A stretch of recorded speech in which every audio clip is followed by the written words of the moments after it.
Hi అండి, welcome to make life beautiful in Telugu channel. ఇవాళ నేను మీతో క్యాప్సికమ్తో పులుసు ఎలా పెట్టాలో చూపించబోతున్నానండి. క్యాప్సికమ్ని జనరల్గా మసాలా కర్రీస్ వాటిల్లో చేస్తాం కదా, అలా కాకుండా పులుసు అయితే ఎలా పెడతామో చూపిస్తున్నానండి. నేనైతే ఈ స్టైల్లో పెడతాను. బాండీ తీసుకొని అందులో 2 నుంచి 3 స్పూన్ల వరకు ఆయిల్ వేసుకొని ఆయిల్ హీట్ అయిన తర్వాత ఉల్లిపాయ ముక్కలు, పచ్చిమిరపకాయ ముక్కలు వేసుకోవాలండి. పచ్చిమిరపకాయలు అయితే 2 నుంచి 3 వరకు వేసుకోవచ్చు, కారం బట్టి చూసుకుని యాడ్ చేసుకోండి. ఉల్లిపాయ అయితే ఒక పెద్ద ఉల్లిపాయ పడుతుంది. అలాగే మెంతులు, పసుపు, ఉప్పు అనేవి యాడ్ చేసుకోవాలండి. ఆయిల్లోనే పసుపు, మెంతులు స్టార్టింగే వేసేసుకోవచ్చు, ఉల్లిపాయ ముక్కలు వేయకముందే. నేను తర్వాత యాడ్ చేశాను అనమాట. ఇవన్నీ బాగా మిక్స్ చేసేసుకోవాలన్నమాట. క్యాప్సికమ్ పులుసు చాలా ఎక్సలెంట్గా ఉంటుందండి, తప్పకుండా ట్రై చేయండి.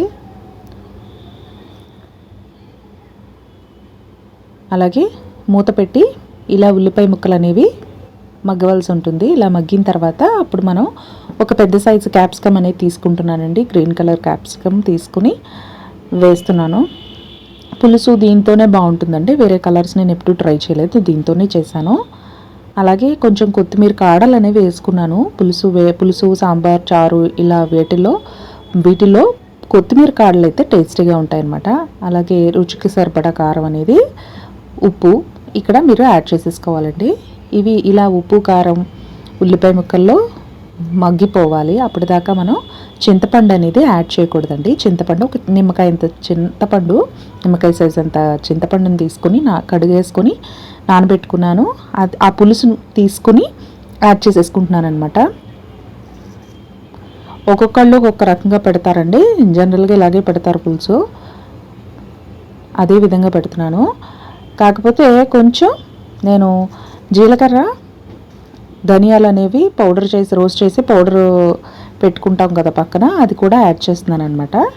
దీనివల్ల కొంచెం మంచి ఫ్లేవర్ వస్తుంది. ఒక 15 మినిట్స్ పాటు అలాగే మీడియం ఫ్లేమ్లో ఉంచేస్తే, సిమ్ నుంచి మీడియం ఫ్లేమ్లో చక్కగా మగ్గిపోతుంది. పులుసు అనేది చాలా దగ్గర పడుతుంది, పులుసులో చక్కగా క్యాప్సికమ్ అనేది ఉడుకుతుందండి. అలాగే ఆ తర్వాత ఒక 2 స్పూన్ల వరకు బెల్లం అనేది యాడ్ చేస్తున్నాను.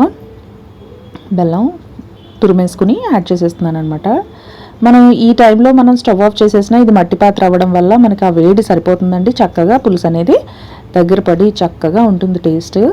ఒకవేళ కనుక టేస్ట్ ఈ టైంలో చూసుకుని మీరు ఏమైనా సరిపోతే కారం మ్యాక్సిమం సరిపోతుంది, ఉప్పు అనేది మీరు అడ్జస్ట్ చేసుకోవచ్చు చూసి. ఫైనల్గా కొత్తిమీర వేసుకుని సర్వ్ చేసుకుంటే ఒక 2 గంటల తర్వాత తింటే ఎంతో టేస్టీగా ఉంటుందండి ఈ క్యాప్సికమ్ పులుసు. ఒకసారి తప్పకుండా ట్రై చేయండి.